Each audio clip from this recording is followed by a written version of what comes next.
औरत कितनी बेवकूफ होती। वह सुबह उठी और प्रार्थना करके रसोई में आ गई। चाय के लिए चूल्हे पर पानी रखा, फिर बच्चों को जगाया ताकि वे स्कूल के लिए तैयार हो सकें।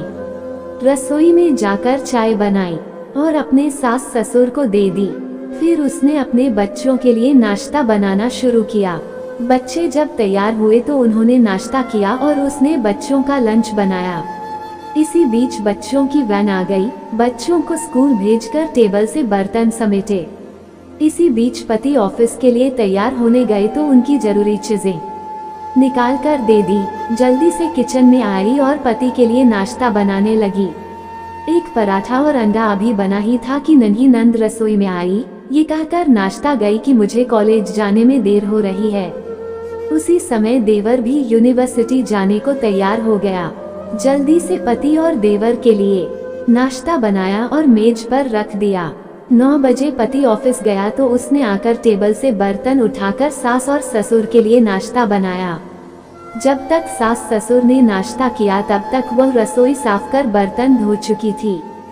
सास ससुर के नाश्ते के बर्तन समेट ही रही थी कि तभी सफाई वाली मासी आ गई तो उनके साथ मिलकर घर की साफ सफाई की। मासी को विदा किया तो 11 बज चुके थे। तभी घंटी बजी और उसकी विवाहित नंद अपने 2 छोटे बच्चों के साथ आ गई। मेहमानों के लिए जल्दी जल्दी चाय और उसके साथ कुछ नाश्ता बनाया। उस समय 12 बज रहे थे। वह जल्दी से रसोई में खाना बनाने गई तो सास की आवाज आई, आज अपनी नंद के लिए कुछ अच्छा बनाना। उसने नंद के लिए स्वादिष्ट खाना बनाया और जल्दी जल्दी रोटी बनाने लगी क्योंकि 1 बजे थे और उसके बच्चे आने वाले थे।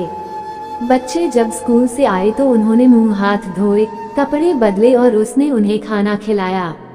तभी कॉलेज से छोटी नंद भी आ गई और देवर भी वापस आ गया। उसने सबके लिए जल्दी जल्दी रोटी बनाई और सबको परोस कर खिलाया। जब सब खाकर उठे तो 3 बज चुके थे और उसे अचानक भूख लगी। उसने मेज पर हॉटपॉट में देखा और एक भी रोटी नहीं बची थी। वह सब बर्तन समेटकर रसोई में जा ही रही थी कि उतने में उसका पति घर में दाखिल हुआ। उसे देखकर पति ने कहा, मुझे बहुत भूख लगी है, जल्दी से खाना निकालो। वह झट से रसोई में गई और अपने पति के लिए रोटियां और कुछ सब्जी बनाने लगी। जब उसने अपने पति के लिए खाना बनाया तब 4 बज चुके थे। उसके पति ने उससे कहा, आओ तुम भी खा लो। उसने आश्चर्य से पति की ओर देखा क्योंकि उसने सुबह से कुछ नहीं खाया था।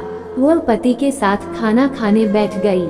जब उसने अपने मुंह में रोटी का टुकड़ा रखा तो उसकी आंख से एक आंसू निकला। उसके पति ने पूछा, तुम रो रही हो क्यों? उसने सोचा, मैं इनसे क्या कहूँ? ये क्या जानते हैं कि ससुराल में इतनी मेहनत के बाद मुझे ये रोटी मिलती है जिसे लोग मुफ्त की रोटी कहते हैं। उसने अपने पति को उत्तर दिया, कुछ नहीं।